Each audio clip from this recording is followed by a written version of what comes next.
Hey guys, this is Jan for Chess24.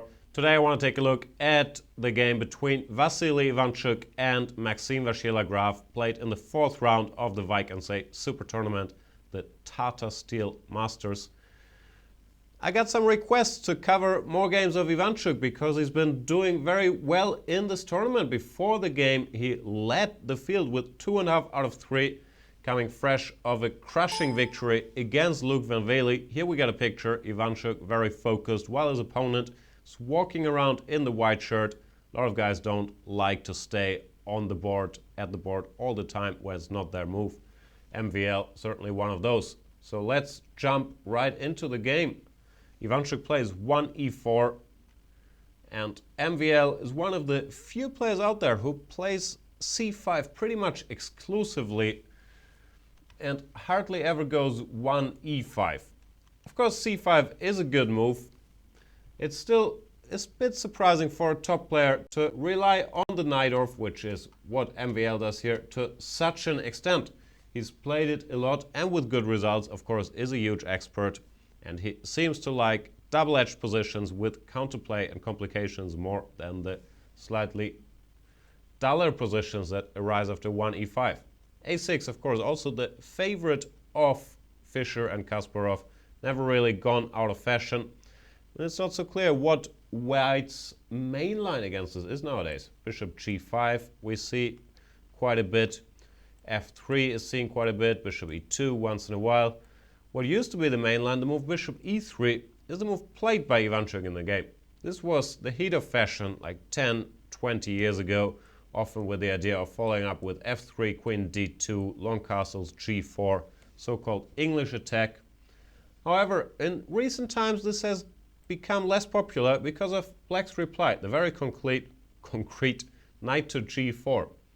Many games we see White saying, okay, you go knight g4. Actually, I was just checking if you do want to play that. Then I'll go back, and after knight f6, I'll play another line. We've seen this in the game as well, but Ivanchuk now chooses to go for bishop e3 again, so he just repeated once to gain maybe some thinking time later. And after knight g4, he chooses the move bishop g5. This is the main line in this position. Black's idea is to chase this bishop, and while doing so, with h6, bishop h4, g5, gain some control over the dark squares, especially the e5 square in the center. Of course, nothing's for free, and he had to weaken his future king's position on the king side, but this line has become one of the strongholds for Black in the Najdorf and has a very good reputation. One thing you should not do in this position is play the move f3, which might look pretty natural, but it does lose instantly. Knight e3, queen d2, and bishop takes d4 wins a piece because you can't recapture queen takes, knight takes c2. I believe this happened to someone recently, maybe Leko against Grishuk. Of course, just a finger failure, a mistake of the hand. He forgot to include h3, knight e5, and then f3, which is one of the main lines. h3 is the move also played by Ivanchuk in the game. Bishop e2 used to be the main line here, but then practice has shown that after h5, planning h4, Black is in pretty good shape. You go h4, even if White goes h3 here, h4 still works. So this idea has kind of put bishop e2 out of business. It's a bit of an exaggeration. But h3 is much more popular now. Knight goes to e5. Here is where Ivanchuk comes up with a slight surprise, at least to me and also, I guess, to his opponent. He plays the move bishop e2, which is a perfectly normal move, but it's not one of the more established moves in this position. f3, as mentioned, is pretty popular, tending to, after knight beats c6, to go bishop f2 and reinforce central control, this bishop helping out his colleague on d4. Another popular move is the very direct move knight to f5, bishop takes, e takes, knight b c6. This has been seen a lot at top level, knight d5, e6. Normally they take, knight e3 has also been tried, but normally they take and go knight e3. A lot of theory here. Practice has shown Black is alright in this one as well. So bishop e2, pretty unassuming move, but quite in Ivanchuk's style. He just plays natural moves, normally doesn't go for the most fancy theoretical lines. Same here, but he just puts his pieces on normal squares and gets a position which probably Vachier Lagrave hasn't analyzed as deeply. I'm not a big fan of his next move. He goes for b5. Of course, a typical Sicilian move, tending to gain control over the c4 square and to push b4 if necessary, but feels a bit weakening to me under the circumstances. White goes a4 immediately, forces it forward, and after b4, knight d5, I believe this little intermezzo on the queen side has helped white and has left some weaknesses in the dark camp. Instead of b5, there's many possible moves. Knight to g6 is a move I like, opening up this bishop, preparing to castle short, then go bishop e6, rook to c8. I believe the position is roughly equal, at least there's a long, complex fight ahead. But it did not happen. MVL went for this, knight d5, and he played another move which I think might have been a slight inaccuracy. He goes for e6. Of course, you can't tolerate this knight on d5 forever, but timing is important, and here he chases it away, goes to e3. If black were to play the move knight g6 now, for example, not a good move, but just to show my point, knight would go to c4 and attack the d6 pawn with very, very strong effect. Instead, I believe he should have played knight g6 first, attacking the b2 pawn and forcing a bit of a concession from white. If white were to go rook b1, for example, he can't castle queenside in the future. But e6 is what he played, knight to e3, bishop to b7. Ivanchuk just proceeds by making logical moves, nothing too spectacular, but just strong moves. Queen d2, this keeps an eye on both these weaknesses and prepares to go long castle. Queen to c7, long castle, not only concluding development, also defending this pawn on b2. And here it does not look likely that black will be able to develop any kind of attack against the white king. He's too busy with his own weaknesses. So MVL castles queenside as well. I once learned as a kid that it tends to be, well, not a mistake, but something has gone wrong for black if he has to castle queenside in an open Sicilian. Sure, there's exceptions to this rule, but in general, I do believe that it does have a lot of truth to it, because if the black king has to go here, there's really no hoping for black for an attack on the queenside or activity over here, while this king does not have a lot of pawn shelter due to the pawn structure.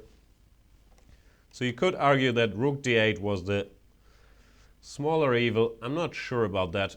Probably it was, leaving the king in the center, but something has gone wrong earlier.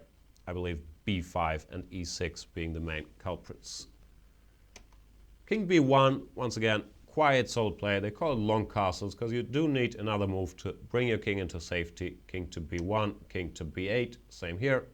f3, another good move, playing against the bishop on b7 and building this wall to stop it. a5, it's a move that feels a bit funny because it weakens the b5 square. Then again, it is important to defend this pawn in order to move this knight and open the bishop up. So it is an acceptable move, I believe. h4, another move I like, creating a weakness on g5. It's probably not going to be enough for white to just stare at the d6 pawn, and he wants to create another target. His queen already well positioned to have a look towards g5 as well.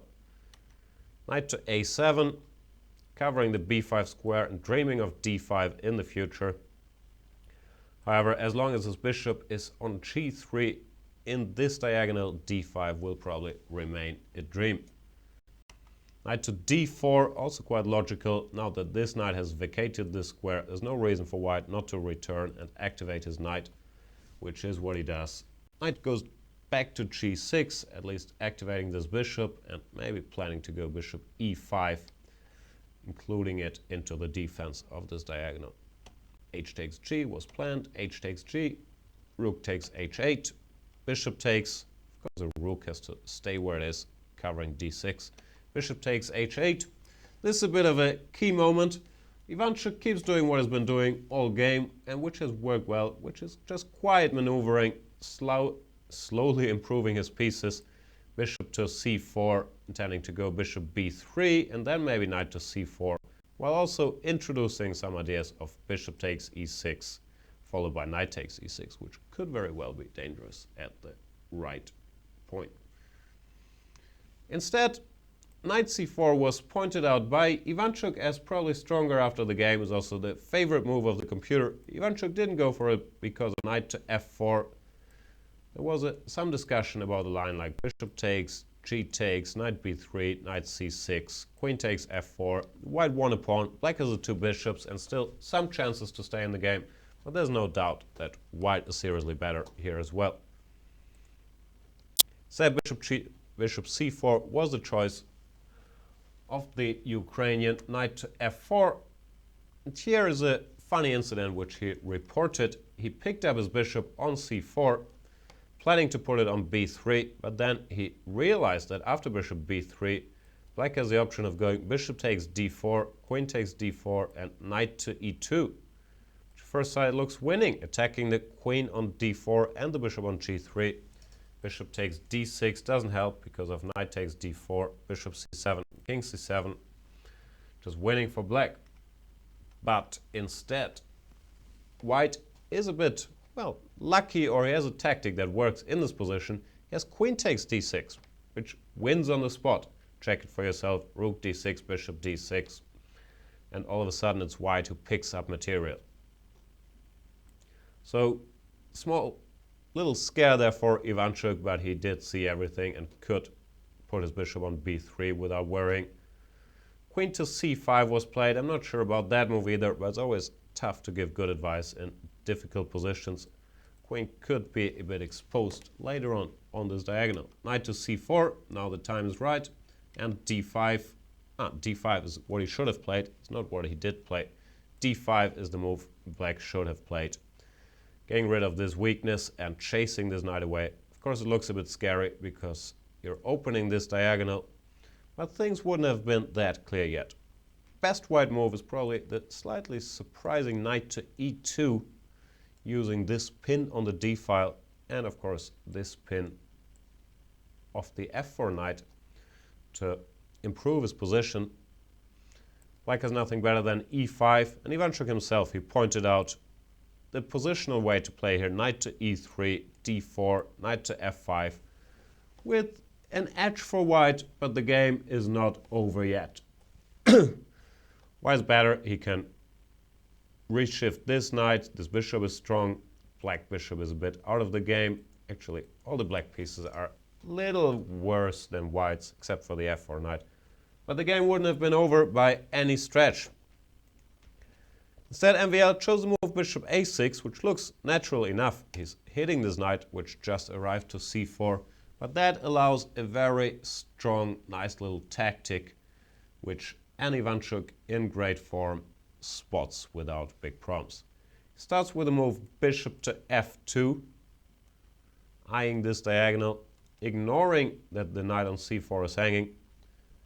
MVL didn't have a choice. He takes the knight, and this allows a strong blow, which hopefully we can see delivered by Mr. Ivanchuk himself. Let's see if this works. Here we are.